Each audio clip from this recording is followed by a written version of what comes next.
Hello, my name is Vanessa Vanderhoek. I'm the founder of Flexible Working Day, which is coming up on Wednesday the 6th of June. We're in our second year and I thought it would be a great time to share why I founded Flexible Working Day.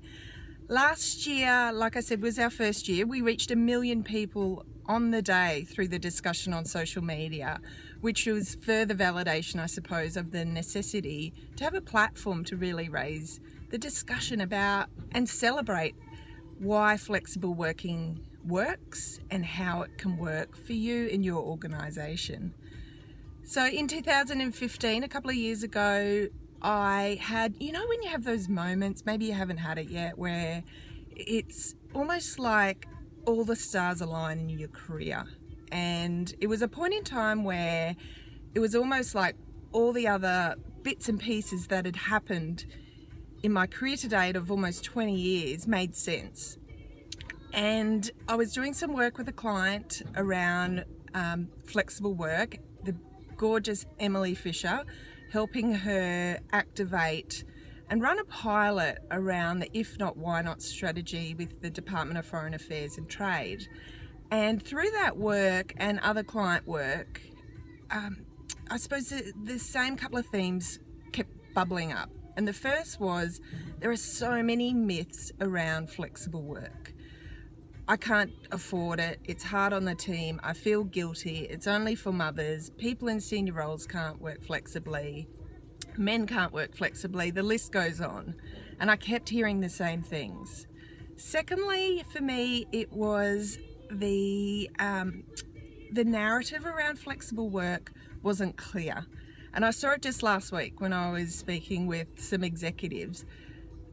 The term flexible work evokes fear in some people because it's just not clear around what flexible work is. And we've got some information on the website, but how I speak to it is, it could be the location of work, it could be the hours of work, it could be the pattern of work, or it could be leave options.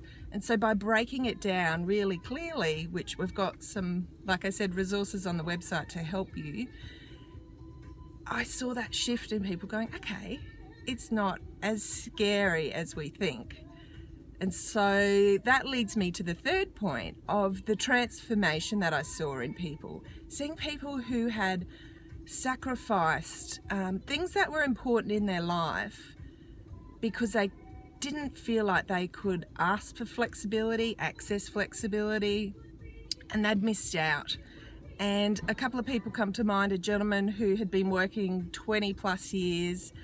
In the time that I had observed him over almost a 12-month period, he'd embraced a little bit of flexibility of going to his child's reading group on a Wednesday.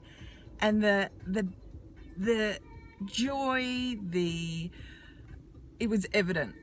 The change that one decision had made was profoundly impacting his life. He was like, now I get to see who my son's teachers are, my wife, it's helping her. I've got a stronger relationship with my son. Like, the story just went on. It was incredible. And I suppose from those 3 points, I got to a position where I was like, you know what? We need a national discussion around this.